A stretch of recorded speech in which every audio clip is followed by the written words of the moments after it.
শুভ সন্ধ্যা বন্ধুরা। আজকে দেখো শুভ জন্মাষ্টমী। তো জন্মাষ্টমীতে সব কিছু হয়ে গেছে, এখন লাস্ট ফিনিশিং বাকি ক্ষীর বানানো। তো ক্ষীর বানানোর জন্য দুধ নিয়ে নিয়েছি। আর কিসের ক্ষীর বানাবো বলো তো? তালের।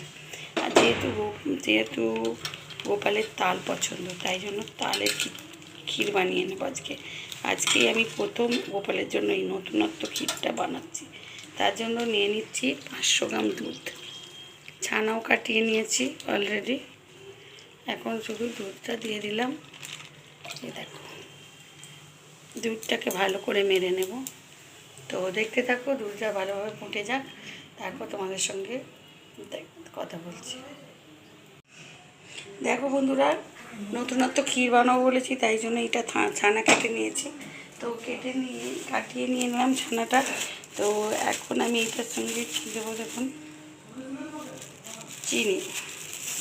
চিনির ক্যারামেল তৈরি করে নিচ্ছি।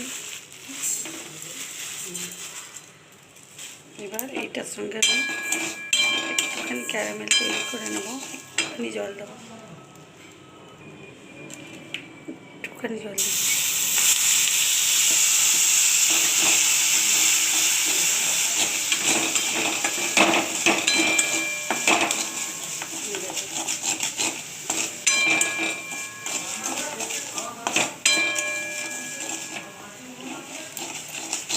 এটা কিন্তু চাল দিয়েই বানাবো, একদম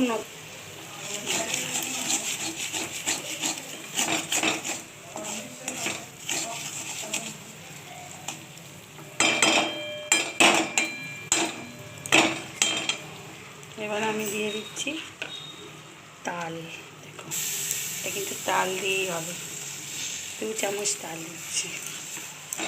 গোপালের জন্য এটাই নতুনত্ব একটা মিষ্টি বানাচ্ছি, ক্ষীর। দেখো, এবারে আমি এই ছানাটা খুলে দিচ্ছি।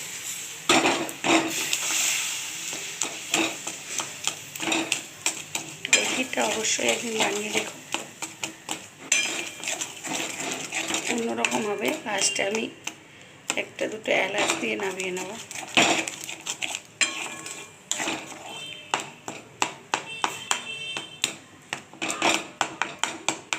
ছানাটাকে যতটা পারবেন ভেঙে দেবেন। এবার জোরটা বাড়িয়ে দিলাম, একদম শুকনো করে নিতে হবে।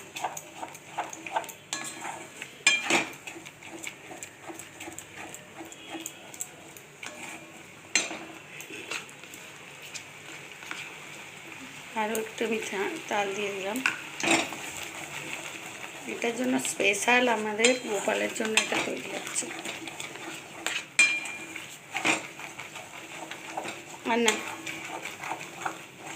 আর না রে, তালের ক্ষীর বলে ও তালটা দিয়েই যাচ্ছে।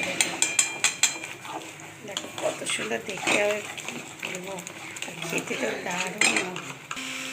দেখো, আমার তালের ক্ষীর একদম রেডি। কীভাবে করলাম সেটা দেখে নেবে। এটা একদম নতুনত্ব। দেখো, এলাচে দিয়ে দিচ্ছি 2টো। এবার দিয়ে নাড়বো।